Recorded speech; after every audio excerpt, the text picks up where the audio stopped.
We're testing the Gravel, or is it Gravel? It's got to be Gravel, isn't it? Vertex Azores LC MT 420. I'm not affiliated to any tackle shops. I haven't been asked to review this for anyone. This is a rod I've just bought for myself. And the reason I bought it is I'm going away from the traditional sort of 12, 13 foot beach casters. Wanted to try this continental style fishing rod. There's a lot of people using these nowadays. Better bite detection, you can use lighter lines, and the main reason I bought this one actually was just making the casting easier. You don't have to wind up a big pendulum to get a good distance. We're going to go and give it a try on the beach in a moment. I just wanted to run some eyes over it and see what we think. So it comes in 3 sections, 3 equal sections. It's a 14 foot rod, so 4.2 meters. It says it's casts 100 to 200 grams, which is 3.5 ounces to about 7 ounces, with the optimum casting being 150 grams, which I think is a bit heavy. I gave it a go with a 4 ounce and it casts better with that, but we'll have a look again. As I say, we'll have a look at that in a minute. So here it is. It's a beautiful looking rod in red. I don't know if that's a little bit in your face red, but the finish is excellent. It's got this like lacquered finish right the way across. The graphics and everything else on there look pretty sturdy. They're not going to wear off. See the reel seat as well. Haven't even unwrapped this. I thought I'd show it first on the video. Reel seat works perfectly well. It's a Fuji one, one of their better ones. It's a really thin blank as well. I'm going to measure it in a second just to show you how thin it is. If you look at that finish on there, you see there how it's been gloss finished over the top. You got that carbon effect there where it says 4.2 meters.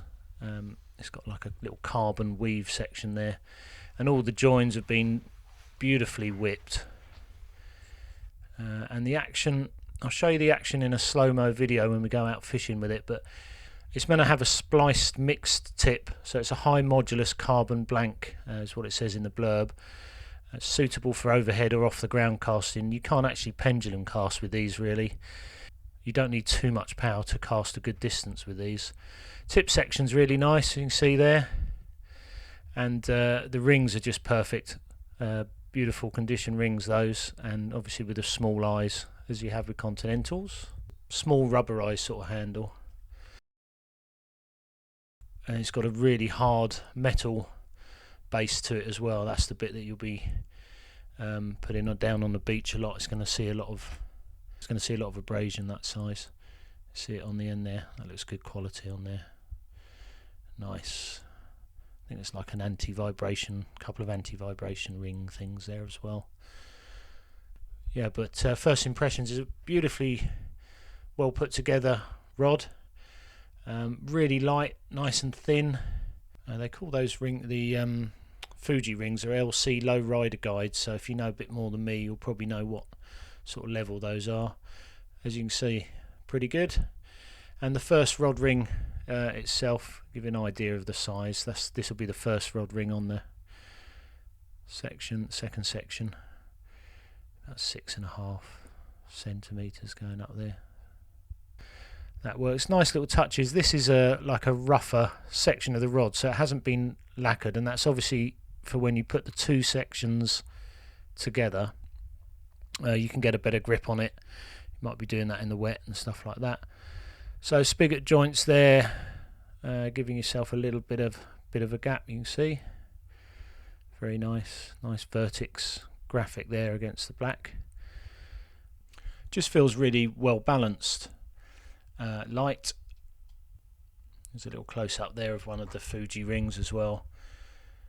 Because they're so thin and light, those you don't get a little weight bounce when you twist the rod round like that. Just those little touches on these Continental rods are going to make fishing and playing a fish a lot better, I think.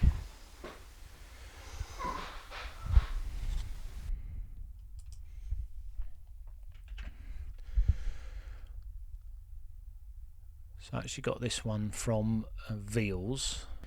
Again, I'm not advertising.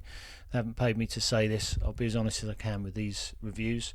There's the tip. As you can see, it's like a painted white, that still using the red whipping. Just pushing that rod tip down. It's got a lot of power in there, really. If you're used to traditional UK beach rods, you'll find that tip is really, really thin. Comes in a nice blue padded bag. It's very well padded, this one. It's got like a little weave, like almost laminated weave on the outside, and then there's 3 separate padded sections in there, and then you can see that a little bit better there, and then there's a velcro sort of sticky cover that goes over the top, so you don't have that string on it. There we go. Let's take the plastic off. I'm ready to put a reel on. I'm going to use this mainly with my Penn Surf Blaster. This is the 8000. I don't think you'd want a bigger reel than the 8000 Penn.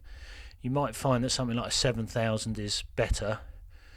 I've got mono on it for now, but equally this rod will probably handle the braid, and you might get a lot more benefits from using braid, so I'm going to trial that out and see how I get on. But I've got a nice lower diameter mono on there. It's about a 13-pound line I'm going to use with a tapered shock leader. That fits on quite snugly. The 8000 looks a little bit big, that reel on there, but the winch fitting works perfectly well. I don't think we'll have any problems with that. Okay, being a little bit anal now. Okay. So yeah, just looking at the width of the blank, very thin. You can see it there on the Azores logo, that size, 0.88. A little bit further down, you can just see the taper there. It's slightly thinner, 0.84, and then onto the second section there, 0.672, and then when you're onto the third section, the tip section, it's that nice, I don't know what material that is, but that makes it a lot easier to put that spigot joint on. It feels really nice, that tip section. Just itching to get out there and give it a few casts. In the studio it looks a really smart rod, this one. It's actually on sale at the moment. You should be able to get it for about 120 quid. I think it was up at about 160 or something like that at some point earlier in the year. So yeah, big thumbs up from here. Love those rod rings. Now the only slight thing that I can see, I don't know if you can pick it out on this picture, it was rung, I think that second ring from the tip is slightly offset. Now I might be being way too picky here. Some people say cosmetically it makes a difference. Some people even say it affects the casting, but if you look carefully there, if I change the focus, those rings aren't dead perfect.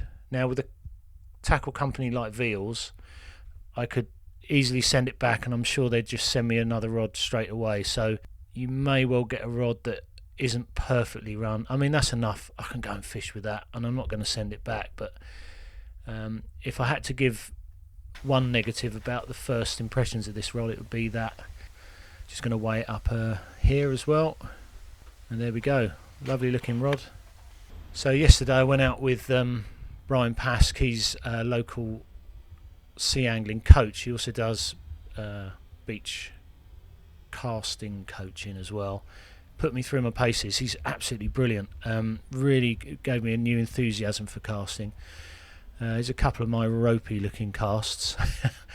But if you get the power on quite early on the rod, so if you put it under a little bit of tension with the lead under the rod a bit, it's a real progressive cast. So ignore my sort of bit of bad cast, that one. Oh, that's not too bad. Yeah, so it's just the effort required to get a cast out of these rods is minimal. So we've got the lead on the ground there, it's sitting sort of underneath the rod, and that's flicking out there just over 100 yards into a pretty strong headwind down on the Hastings beach. It's a little bit leery, isn't it? You see it in a bit of daylight.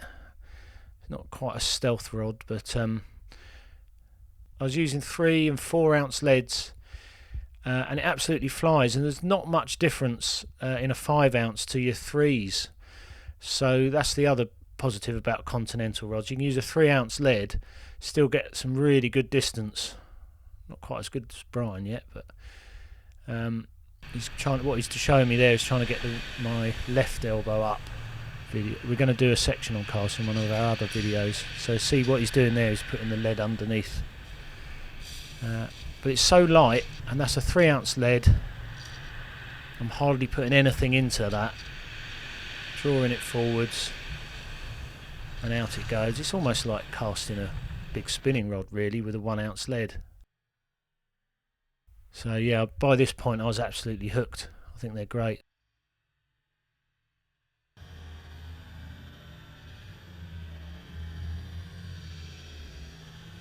So this is today. They had the beach competition down at Hastings. You can see I've had a little look, and there's a lot of people using these sort of lighter Continental rods. So yeah, 3-piece rod. Let's put it together. It sits quite well in the tripod, this one. So what I was going to do is just put on a 2-hook rig with 2 O-hooks, 2 or 3 big lug on each of those. Just wanted to see what it'd be like when it clatters about a bit. Using a 3 ounce grip lead as well. Wasn't too much of a wind today. It's just a joy to cast, this rod. And used it in a bit of a confined area, but you can adjust your cast, and obviously you can flick it out, so you're not, although it's got that 14 foot, it's still absolutely fine in small areas. You can do overhead cast as well. That's it sitting there with a little bit of flow on the tide. I managed a little rock clean about 150 yards and I felt it just as I lifted the lead off the bottom. I'll be honest, I didn't. A lot of people say, oh, you can feel the fish from great distance, but with the little rock cling, even with this rod, I didn't particularly feel it. This rod's so much fun, it's great. I really enjoyed fishing with it and casting with it. And that, being that little bit lighter as well, it's less of an effort.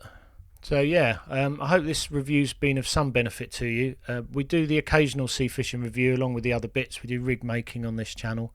It'd be great if you could subscribe. I really want to try and get to 1,000 subscribers. So please subscribe. If you've got this rod or you use Continental rods, I'd love to hear from you. There's a good Facebook fishing group as well on Continental rods and match fishing techniques. They're worth checking out. So all in all, yeah, it's a big thumbs up for this rod. Not a particularly technical review, but if you are considering getting a Continental rod, then this would be a really good rod to start off with.